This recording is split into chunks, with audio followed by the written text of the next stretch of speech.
सभी लोगों को नमस्कार, गुड आफ्टरनून। आज मैं आप लोग हमारे साथ में बैठे हैं सीनियर प्रोफेसर हिस्ट्री डिपार्टमेंट के एस के साहब। तो नमस्कार सर जी।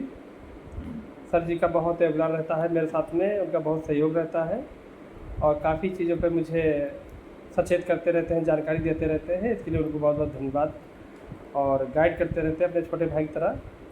और काफ़ी कुछ चीज़ें वास्तव में सब लोग जानते हैं कि अपने जब सीनियर के पास में बैठोगे और मिलके रहोगे तो कुछ ना कुछ आपको ज़रूर सीख मिलेगी। तो ऐसे हमारे सर जी हैं, काफ़ी सभी बातों में शामिल हो जाते हैं और उसमें हंसी हंसी में, खेल खेल में भी काफ़ी कुछ सीख वाली बातें हमें सिखा देते हैं। और आज हम बात करते हैं सर जी के साथ में तथागत बुद्ध के संक्षेप में उनके बारे में बात करते हैं। तो बुद्ध का मैं जो परिचय देखता हूँ, बुद्ध का जो विस्तार देखता हूँ, काफ़ी क्षेत्र में फैला हुआ है, विदेशों में फैला हुआ है। और उनका जो साहित्य है वो आज भी मेरे लिए काफ़ी नया दिखाई देता है। उनके जो विचार हैं वो वर्तमान में भी काफ़ी मुझे वर्तमान से जब जोड़ते हैं तो बिल्कुल नए दिखाई देते हैं। इसीलिए उनकी जो फिलॉसफी है, उनकी जो विचार हैं, तो वास्तव में बहुत ही महत्वपूर्ण है। और इसी विषय पर मैं आपसे चाहता हूँ, ऐसी क्या खासियत है तथागत बुद्ध में जो आज वो पूरे विश्व में लोकप्रिय है। सर जी इस बात पर विचार रखे अपने थोड़े। आपने बहुत अच्छा प्रश्न किया है कि वर्तमान समय में महात्मा बुद्ध की प्रासंगिकता। तो हम समाज के प्रत्येक व्यवस्थाओं में अगर इंगित करें, दृष्टिपात करें, तो यह दिखाई पड़ता है कि महात्मा बुद्ध समाज के प्रत्येक सोपान पर अपनी महत्ता को इंगित करते हैं। सर्वप्रथम हम समाज के विविध सोपानों पर अगर विचार करें तो महात्मा बुद्ध ने यह प्रकाश डाला है कि व्यक्ति का कर्म जो हम महाभारत में भगवान कृष्ण के द्वारा भी कर्म के सिद्धांत का अनुपालन करने की बात कही, उसी तरह महात्मा बुद्ध ने भी कर्म के सिद्धांत को कहा कि जीवन को सर्वोत्तम बनाने के लिए मनुष्य को कर्म के प्रति सचेत होना चाहिए। उसके लिए उन्होंने अष्टांगिक मार्ग की बात की है, जैसे सम्यक संकल्प, सम्यक काफ़ी सब बातें कही है, पूरा उसमें बताया है कि किस तरह से व्यक्ति को अपने जीवन के प्रत्येक सोपान पे एक निश्चित कार्य पद्धति का अनुसरण करते हुए अपने को आगे बढ़ाना चाहिए। सबसे मुख्य बात उन्होंने कहा है कि मनुष्य, जो मानव की जो प्रवृत्ति है, कैसे हम अपने को नियम संयम का जो अनुपालन कैसे करें सब। तो उन्होंने बताया है कि सब जो 5 जो बातें कहा है, ब्रह्मचर्य को कहा है, अस्तेय कहा है, आप अपरिग्रह कहा है, ये सब जो बातें पूरी बताई उन्होंने, इसके द्वारा बताया कि कैसे हम समाज में अपने को संयमित, नियमित, संतुलित रख सकते हैं। शुद्धता पर जोर दिया और अस्वच्छ की जो बात किया, अस्वच्छ कि हम कैसे अपने को शुद्ध रख सकते हैं, अपने विचार को कैसे शुद्ध रख सकते हैं। अगर विचार हमारा शुद्ध है तो कर्म भी शुद्ध होगा, कर्म शुद्ध होगा तो हमारा समाज भी शुद्ध होगा। अब रही बातें अर्थव्यवस्था के तरफ अगर हम प्रकाश डालते हैं तो महात्मा बुद्ध से पहले हमारे समाज में बहुत से मिथक था कि बहिर्गमन विदेश गमन और धन को गुणात्मक वृद्धि जो हमारे आज वर्तमान समय में बैंक प्रणाली है, इसके लिए ब्याज पर देना या ब्याज लेना, ये सब मना किया गया हमारे हिंदू धर्म जो के अनुसार। लेकिन महात्मा बुद्ध ने कहा कि नहीं, एक कर्म उचित कर्म के द्वारा उचित अनुपात में एक समतुल्य समान लाभ लेना कोई गलत बात नहीं है, लेकिन पाप रहित धन में कई बातें उन्होंने अब कहा है। इसी तरह से कोई भी जैसे हिंसात्मक ढंग से हो या दुष्चरित कार्य के द्वारा है धन को अर्जित करना, धन पाप रहित धन है, पाप तो इस तरह के धन को उन्होंने वर्जित किया। लेकिन अगर कहा कि मेहनत के द्वारा और कोई अपने कोई जीविकापार्जन के लिए अगर कोई धन लेता है, अगर उससे लाभ कमाता है, वो अच्छी दिन में उससे हम ब्याज ले सकते हैं और ब्याज ले करके हम उसको अपना कारोबार में वृद्धि कर सकता है। इसलिए अब बुद्ध ने व्यापारी जो है व्यापार पद्धति पर बल दिया और उसमें साथ साथ धन को दे आदे की प्रामाणिकता पर ही बात किया। जैसे ब्याज को उन्होंने प्रामाणिक माना। फिर विदेश गमन कहा गया कि विदेश जाने की पाप माना गया कि हमारा समुद्र को पार करना पता नहीं किस तथ्यात्मक ढंग से किस स्मृति में आ गया है, कैसे आया, ज़्यादा इस पर जोर डालने की जरूरत नहीं है। लेकिन अगर आपातकाल में अगर हम देखें, अगर रामचरितमानस को भी लें तो उसमें तो सीता माता की खोज के लिए विदेश गए ही भगवान अपना।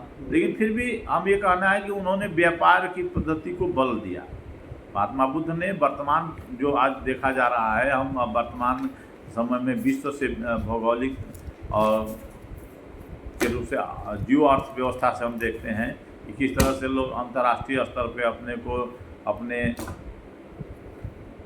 अर्थव्यवस्था की तुलना कर रहे हैं और किस स्तर पे हमारी अर्थव्यवस्था है ये विश्व स्तर में, इसकी तुलनात्मक। इसलिए इस बारे में महात्मा बुद्ध ने पूर्व में ही सचेत कर दिया गया था कि हम व्यापार से अच्छे धन को उपार्जन करके अपने देश को प्रगति कर सकते हैं, अपने राज्य को उन्नति पे ला सकते हैं। स्त्रियों के लिए भी कहा है कि स्त्रियों का एक निश्चित कर्तव्य होना चाहिए, जो स्त्रियों की इतना शिक्षा होनी चाहिए, इतना ज्ञान होना चाहिए कि अपने पति के किए कार्यों को सही ढंग से संचालित कर सके, देख रेख कर सके, नौकरों पर नियंत्रण रख सके, उनके खान पान के लिए भरण पोषण कर सके। इसके संदर्भ में जैसे अंगुत्तर निकाय में भी कहा उन्होंने और बौधायन में भी कहा है, धम्मपद में अभिधम में कहा है, विनय पिटक में भी कहा है, सभी में उन्होंने कहा है कि महिलाओं को अपने पति के कार्यों के प्रति का ज्ञान रखना चाहिए। अगर पति के न रहने पर या असामयिक उनके साथ कोई दुर्घटना घटने पर उनको जो है सही ढंग से संचालित कर सके और अर्थव्यवस्था को किसी तरह से हानि न पहुँचे। इस पर भी प्रकाश डाला है। अब दान की बात भी कही है कि दान भी हमें जो है धर्म व्यवस्था हमारी धर्म प्रणाली को भी सचेत ढंग से रहे, हमारा सुरक्षित रहे। धर्म व्यवस्था भी हमारे धर्म जो गरीब हैं, असहाय हैं, अपंग हैं, स्त्रियां हैं, मलिन हैं, इनकी भी हम सहायता समय समय पर दान करके द्वारा कर सकें और इनकी जो है उनकी देख रेख कर सकें। सबसे बड़ा जोर उन्होंने दिया अनाथालयों पे और आपके चिकित्सालय पे कि चिकित्सा में जो गरीब बीमार हैं, असहाय हैं, अपंग हैं, जो उनको हम दान दे करके उनकी सेवा कर सकें, सेवा पर भी जोर दिया। इस तरह से वर्तमान परिदृश्यों में देखा जाता है कि सेवा परमो धर्म, सेवा की बात की है। स्त्रियों के बारे में बात की जाती है, सामाजिक सुरक्षा के बारे में भी चोरों से उन पे भी बात किया कि चोरों के सुरक्षा के लिए पहरेदारों को हमेशा अपने कार्यों के प्रति सुरक्षित रहना चाहिए। इस सब देश को की पहरेदारी व्यवस्था भी बात की, सुरक्षित चिर स्थायी की बात की। तो सुरक्षा जो भी मतलब पहरेदार हों अपने कार्य के प्रति सचेत रहें। तो इन सभी दुष्टों जो थे, चोर और उस जगह पे बात किया कि चोरों को कैसे नियंत्रण किया जाए, नियम पर भी बात किया कि कठोर नियम होना चाहिए जिससे कि वो जो है पुनः जो है उस तरह के दुष्ट प्रयास न कर सके। इन समाज में विविध प्रकार की जो अव्यवस्थाएं थी उन पर भी भगवान बुद्ध ने प्रकाश डाला।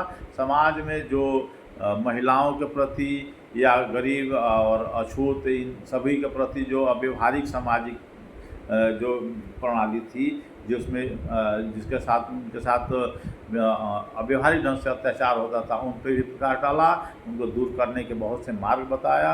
कहा कि मनुष्य सभी एक समभावी हैं, सभी मनुष्य को अपने कर्तव्य के अनुसार अधिकार मिलना चाहिए, उनको सम्मान मिलना चाहिए, जिससे कि समाज में सद्भाव हो सके, समाज की उन्नति हो सके और समाज एक सुदृढ़ बन सके। इन्हीं सब बातों के साथ महात्मा बुद्ध ने अपने विचारों को प्रासंगिक बनाया और आज भी उस प्रासंगिकता के लेकर के वर्तमान समय में सरकारें प्रयास कर रही है, जिसमें समय समय सुधार हो रहा है। जय श्री। बहुत बहुत धन्यवाद सर जी। सर जी ने तथागत बुद्ध का पूरा विस्तार से हिस्ट्री के अनुसार बताया है कि उनके समय काल में कैसा क्या होता था, कि फीमेल की क्या सिचुएशन थी, क्या स्थिति थी। तो वास्तव में उन्होंने पूरा सब पर प्रकाश डाला है। उनके समय में जो फीमेल्स थी, औरतें थी, उनकी क्या स्थिति, क्या उनका नियम थे, और दान के बारे में बताया है, लोगों के बारे में बताया है, क्या व्यवस्थाएं थी। और हमने भी जहाँ तक समझा है, अभी जो मेरा क्वेश्चन था कि तथागत बुद्ध और प्रेजेंट टाइम में जो सिचुएशन है, समस्याएं हैं या स्थिति है, इसमें क्या समानता दिखाई देती है, क्या इसकी प्रासंगिकता है। तो वास्तविकता ये है कि हमने जब बौद्ध धर्म का पढ़ते हैं, बौद्ध दर्शन पढ़ते हैं और भारतीय संविधान पढ़ते हैं, तो इसमें मुझे कोई अंतर विषय दिखाई नहीं देता है। बस दोनों की भाषाओं में दोनों की भाषा जो लैंग्वेज है उसमें मुझे डिफरेंस दिखाई देता है। बस तथागत बुद्ध की जो लैंग्वेज है वो मुझे बहुत ही नेचुरल लैंग्वेज लगती है, प्यारी लैंग्वेज लगती है, और एकदम से मानवता पर आधारित लैंग्वेज लगती है, और बहुत संपैथी वाली लैंग्वेज लगती है। जबकि उधर संविधान में जो लैंग्वेज देखते हैं, अम्बेडकर सब की बात करते हैं, तो सीधे सीधे उसमें रूल्स की बात आती है, नियम की बात आती है। यदि आपको ये फॉल्ट करोगे या ये क्राइम करोगे तो सीधे सीधे सज़ा होगी।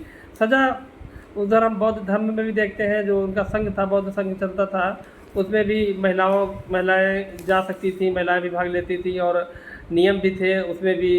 देखते हैं कि उसमें इलेक्शन जो था, इलेक्शन प्रणाली वो भी थी, और इधर हमारे लोकतंत्र में जो इलेक्शन प्रणाली इसमें भी है। तो सेम सिस्टम है, लेकिन उसे बस भाषा जो कहने का ढंग है वो अंतर दिखाई देता है, और कोई विशेष अंतर नहीं है। और वो प्यार से कहते हैं, और बाबा साहब ने उसको रूल्स में बना दिया है, नियम में बना दिया है। क्योंकि अब प्यार की लैंग्वेज जो लोग मानते नहीं हैं, इसलिए रूल्स बना दिया, क्योंकि अनटचेबिलिटी चरम सीमा पे थी, मान ही नहीं रहे थे। तो इसीलिए उन्होंने आर्टिकल 17 के अनुसार अनटचेबिलिटी के जो फॉलो करेगा तो वो उसको ये एक्ट उस पर लागू हो जाएगी, उसके अनुसार वो उससे जेल हो सकती है। और तथागत बुद्ध की लैंग्वेज में जो बात करते हैं तो वो समझाने के प्रयास करते हैं, लोगों का हृदय बदलने का प्रयास करते हैं। तो ये दोनों में अंतर दिखाई देता है। इस पर बाबा अभी हमारे सीनियर प्रोफेसर SK साहब ने बहुत ही विस्तार से बताया है, जो काफ़ी उन्होंने एक एक पॉइंट के ध्यान दिया है, और वीडियो काफ़ी लंबा हो जाएगा। इसी के साथ मैं अपने को समाप्त करता हूँ। धन्यवाद।